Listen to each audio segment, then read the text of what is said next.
Hello, welcome back. और पिछले lecture में हमने देखा था कि हम लोग किस तरीके से पे ऑफ और प्रॉफिट्स को कैलकुलेट करते थे और उसके बेसिस पे जो इफेक्टिव पे ऑफ्स आती थी, लाइक जो फाइनल कैलकुलेशन के बाद जो सबसे मैक्सिमम पे ऑफ मिल रही थी, वी टेक दैट डिसीजन।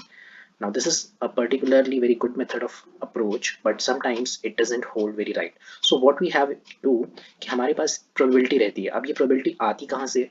इसीलिए मार्केट सर्वेस किए जाते हैं कि लाइक कितने लोग कितने इंटरेस्ट के साथ कोई प्रोडक्ट खरीदेंगे, लेंगे तो आएंगे कि नहीं, लेने के लिए आएंगे, या फिर कब तक खरीदेंगे। इस तरह के सर्वेस कभी ना कभी आप सब में से किसी ने किए ही होंगे। तो अब जैसे यहाँ पे हमने इसको और जूम कर देते हैं, now it will be a little bit clear. तो जैसे यहाँ पे प्रोबेबिलिटी लिखी है कि अगर पुअर सेल्स होती है तो फर्म ने कितनी कैलकुलेट की है कि 0.7 इसकी प्रोबेबिलिटी है, मतलब सबसे ज़्यादा पुअर सेल्स की प्रोबेबिलिटी वो लोग कैलकुलेट करके चल रहे हैं। नेक्स्ट किसकी दी हुई है? मॉडरेट सेल्स की लगभग 0.2 है और हाई सेल्स की बहुत ही कम है।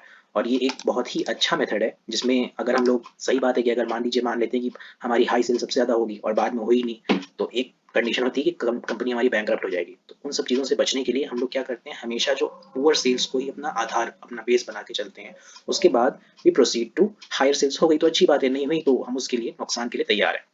नाउ अब इसके बाद वाला जो मेथड है वो आता है EMV criteria, expected monetary value. अब एक्सपेक्टेड मॉनेटरी वैल्यू क्या होती है? इसको हम लोग फाइंड करने के लिए जो हमारी पे ऑफ्स आई हैं, ये जो अल्टरनेटिव्स के बाद हमने कैलकुलेट किया था, हर एक सेक्शन में ये पे ऑफ लिखी हुई है। तो जो पे ऑफ आई है इसको हम लोग अपनी प्रोबेबिलिटी से मल्टीप्लाई करते हैं। तो प्रोबेबिलिटी हमने कैसे निकाली थी? मार्केट सर्वेस और कंपनी ने अपना एस्टिमेट किया। पे ऑफ कैसे निकाला था? फिक्स्ड कॉस्ट और वेरिएबल कॉस्ट को ध्यान में रखते हुए। और बाकी यहाँ पे हमने सेल्स वगैरह दी थी कि हम कितना कितना प्रोड्यूस करेंगे। तो अब जो नेक्स्ट वाली बात आती है कि हम प्रोबेबिलिटी से अपनी पे ऑफ को, एक्सपेक्टेड मॉनेटरी वैल्यू को कैसे निकाल सकते हैं। सो इसके लिए मैंने यहाँ पे एक टेबल बनाई हुई है, यू कैन सी, जिसमें मैंने एक साइड वही लिखा हुआ है, सेम टेबल है। वर्ल्ड, मॉडरेट, हाई, इस तरफ स्टेट ऑफ नेचर है जो हमारे कंट्रोल में नहीं रहता, अल्टरनेटिव्स हैं जो हमारे कंट्रोल में रहेंगे। अब नाउ टाइप 1 के लिए हम लोग क्या करेंगे? हमारी पे ऑफ कितनी थी? 50,000। 50,000 को मैंने मल्टीप्लाई किया 0.7 से और इसका आंसर आ गया 33,000, सॉरी 35,000। अब टाइप 2 को निकालने के लिए भी हम लोग सेम फॉर्मूला लगाएंगे, इक्वल टू लगाया, प्रोबेबिलिटी लिया।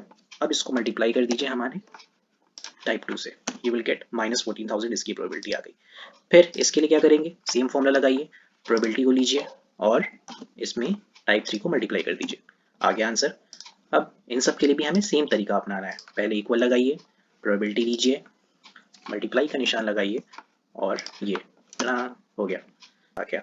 अब नाउ जिस तरीके से हम लोगों ने इसको इफेक्टिव पे ऑफ को कैलकुलेट किया था इन तीनों को, तो ये वैल्यूज कैसे आ रही थी? ये जो हमारे एक सेक्शन में दिया हुआ है टाइप 1 की पेन्स को, तो इनको हम लोगों ने एक साथ कैलकुलेट किया था, टाइप 2 को भी एक साथ कैलकुलेट किया। तो सिमिलरली यहाँ वाले में भी जो EMV क्राइटेरिया है उसके अंदर भी हम लोग तीनों को ऐड करते हैं। तो मैं इक्वल टू सम लगाता हूँ। अब उसके बाद पहला, सॉरी गलत फॉर्मूला डाल दिया, इक्वल टू सम ब्रैकेट, ये लगा, ये लगा, ये लगा। इन सब का सिलेक्शन करने के लिए हम लोग कंट्रोल का इस्तेमाल करते हैं, CTRL। और कंट्रोल आप लोग इसमें एक्सेल में फॉर्मूलाज ही हैं जो इसकी बेस रहते हैं, SUM, फिर ब्रैकेट लगाइए, ये देखिए, इसको लिया, कंट्रोल प्रेस किया, फिर कंट्रोल प्रेस किया, ये सबको ले लेगा अपने आप। ब्रैकेट क्लोज करिए ना करिए, अपने आप चला आता है। ये हुआ, तो सॉरी पहले सम लिखेंगे, फिर ब्रैकेट लगाएंगे, ये लिया, कंट्रोल दबा के इन तीनों को सिलेक्ट कर लिया, एंटर। अब देखिए यहाँ पे ये जो तीन वैल्यूज आई हैं, लेट मी ज़ूम इट, जो तीन वैल्यूज आई हैं हमारी, टाइप 1 की कितनी आ रही है? मतलब 3,25,000, टाइप 2 की 3,01,000 और टाइप 3 की कितनी आ रही है? 1,35,000। ओके, तो इसमें से हमको क्या प्रोबेबिलिटी के बाद पता चल रहा है कि हमें किस तरह की प्रोडक्ट के पीछे जाना चाहिए?